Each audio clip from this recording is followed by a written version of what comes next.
সামনে তো জন্মাষ্টমী চলেই এলো। জন্মাষ্টমী হলো আমাদের সবার প্রিয় গোপালের জন্মদিন। তাই বাড়ির ছোট ছেলে জন্মদিনের কেনাকাটা করতে ইতিমধ্যেই দোকানে দোকানে ভিড় জমে গেছে। এদিন গোপালের পছন্দ মতো বিভিন্ন ভোগ রান্না করা হয়। তবে আজকালকার জন্মদিনে কি কেক ছাড়া জমে? জন্মাষ্টমী উপলক্ষে বাড়িতে তুমি নিজেই বানিয়ে নিতে পারো গোপালের পছন্দের তালের কেক। তাহলে চলো রেসিপিটি দেখে নেওয়া যাক।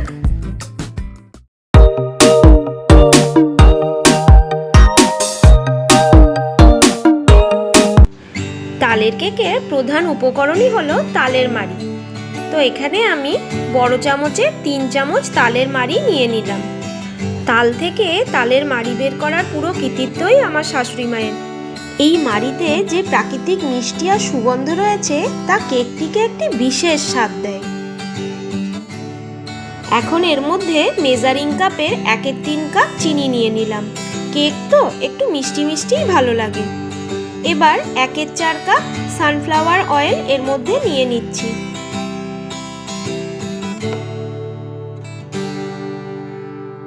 এখন সব উপকরণগুলোকে এই মিক্সারে করে খুব ভালো করে মিক্স করে নেব। প্রায় 2-3 মিনিট ধরে ফেটানোর পরেই চিনিগুলো প্রায় গলে গেছে। দেখো খুব সুন্দরভাবে মিক্স হয়ে গেছে সব উপকরণ। এখন এর মধ্যে আমি মেজারিং কাপের 1 কাপ ময়দা দিয়ে দিচ্ছি। এখানে ময়দাটাই দিতে হবে, আটা দিলে এই কেকটা ভালো হবে না।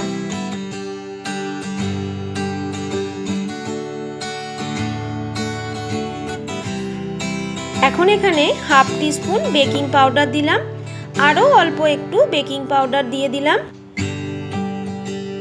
1/2 টিস্পুন বেকিং সোডা দিয়ে দিচ্ছি।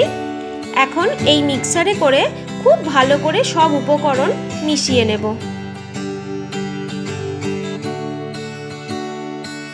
কিছুক্ষণ এভাবে ফেটিয়ে নেওয়ার পর এখন 1/2 কাপের একটু কম নর্মাল টেম্পারেচারের দুধ এখানে দিয়ে দিলাম।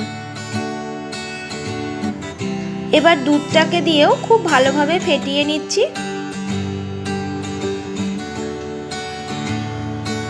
ব্যাটারটা অনেকটাই শক্ত হয়ে আছে, সেজন্য আরও 1/2 কাপ মতো দুধ এখানে দিয়ে দিলাম।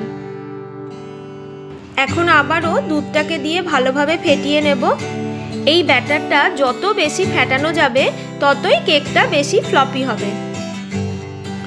আরও আমি 2 টেবিল চামচ মতো নর্মাল টেম্পারেচারের দুধ দিয়ে দিলাম। আবারও দুধটাকে মিশিয়ে নিচ্ছি ভালোভাবে। এখন এর মধ্যে টেস্টের ব্যালেন্সের জন্য অল্প একটু নুন দিয়ে দিলাম। আবারও খুব ভালোভাবে ফেটিয়ে নিচ্ছি সব কিছুকে। আজ বাইরের ওয়েদারটা ভীষণই সুন্দর, বেশ ফুরফুরে হাওয়া দিচ্ছে। দেখো ব্যাটারটা রেডি হয়ে গেছে। এই ঘনত্বের ব্যাটারটা রেডি করতে হবে, খুব বেশি পাতলাও নয় আবার খুব বেশি পুরুও নয়। ব্যাটারটাকে আমি প্রায় 10 মিনিট ধরে ভালোভাবে ফেটিয়েছি। এখানে আমি একটা অ্যালুমিনিয়ামের গোল বাটি নিয়ে নিয়েছি। এই বাটিটাতেই আমি কেকটা বানাবো। এই পুরো বাটিটার মধ্যে একটু সানফ্লাওয়ার অয়েল ব্রাশ করে দিলাম। এখন একটা বাটার পেপার এইভাবে গোল করে কেটে নিয়েছি, এই বাটিটার মাঝখানে বসিয়ে দিলাম। দিয়ে আবারও এর মধ্যে সানফ্লাওয়ার অয়েল ব্রাশ করে দিলাম। লম্বা করে 2টো বাটার পেপার কেটেছি বাটিটার চারিদিকটা কভার করব বলে।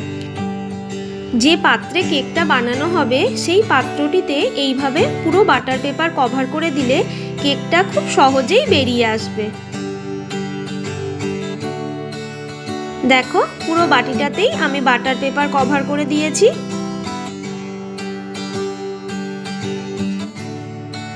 এখন এই ব্যাটারটাকে আমি আরও একবার খুব ভালোভাবে ফেটিয়ে নিচ্ছি। আমার রান্নার ভিডিওগুলো তোমাদের কেমন লাগছে অবশ্যই আমায় কমেন্ট করে জানিও।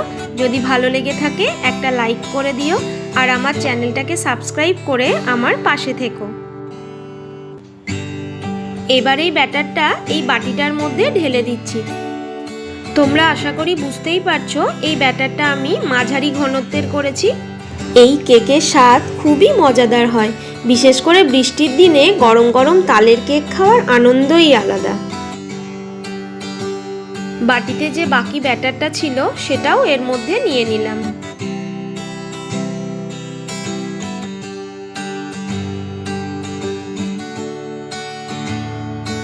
এবার এই বাটিটা এইভাবে কয়েকবার ঠুকে নেব, যাতে এর মধ্যে কোনো বাতাস থাকলে সেটা বেরিয়ে যায়। এবার কেকটাকে ওপর থেকে সাজিয়ে নেওয়ার পালা। প্রথমেই কিছু কাজু বাদাম দিয়ে দিলাম ওপরে,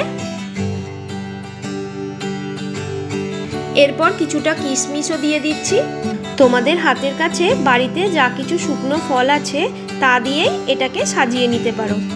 আমি এখানে কাজু, কিশমিশ আর সামান্য কিছু টুটি ফ্রুটি দিয়ে কেকটাকে সাজিয়ে নিয়েছি। কেকটা সাজানো হয়ে গেছে, এবার গ্যাসে বসিয়ে দেব। আগে থেকেই আমি একটা কড়াই গরম করতে দিয়ে দিয়েছি। কড়াইটা বেশ গরম হয়ে গেছে। এবার এর মধ্যে বাটিটা বসিয়ে দেব আর গ্যাসের ফ্লেমটাকে একদম লো করে ঢাকনা দিয়ে প্রায় 40 মিনিট মতো হতে দেব। কিছুক্ষণ পর এতটাই হাওয়া দিতে শুরু করেছিল যে বারান্দাতে গ্যাসটা বারবার নিভে যাচ্ছিল।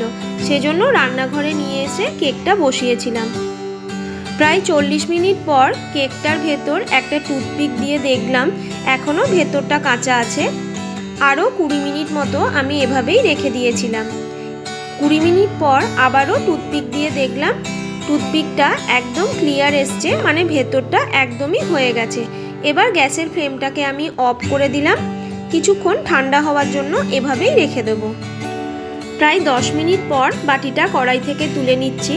এখনও বেশ গরমই আছে কেকটা। এবার এই কেকটাকে বাটি থেকে বের করে নেব। তোমরাও সামনে জন্মাষ্টমীতে এইভাবে তালের কেক বানিয়ে দেখতেই পারো। আশা করি তোমাদেরও ভালো লাগবে আর আমাদের গোপালও বেশ খুশি হবে। এখন কেকটা থেকে বাটার পেপারগুলো ছাড়িয়ে নিয়েছি।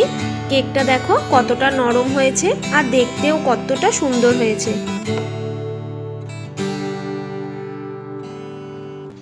আমার এই তালের কেক রেসিপিটি তোমাদের কেমন লাগলো অবশ্যই আমায় কমেন্ট করে জানিও। যদি ভালো লেগে থাকে একটা লাইক করে দিও আর তোমাদের বন্ধুবান্ধব আত্মীয় স্বজনদের মধ্যে অনেক অনেক শেয়ার করো। আর আমার চ্যানেলটাকে সাবস্ক্রাইব করে আমার পাশে থেকো। প্রত্যেকে ভালো থাকবে, সুস্থ থাকবে। আবারও ফিরে আসবো নতুন কোনো এক রান্নার রেসিপি নিয়ে। এখন এই গরম গরম তালের কেক গোপালকে নিবেদন করার জন্য একদম রেডি। প্রত্যেককে শুভ ভোজন। টাটা।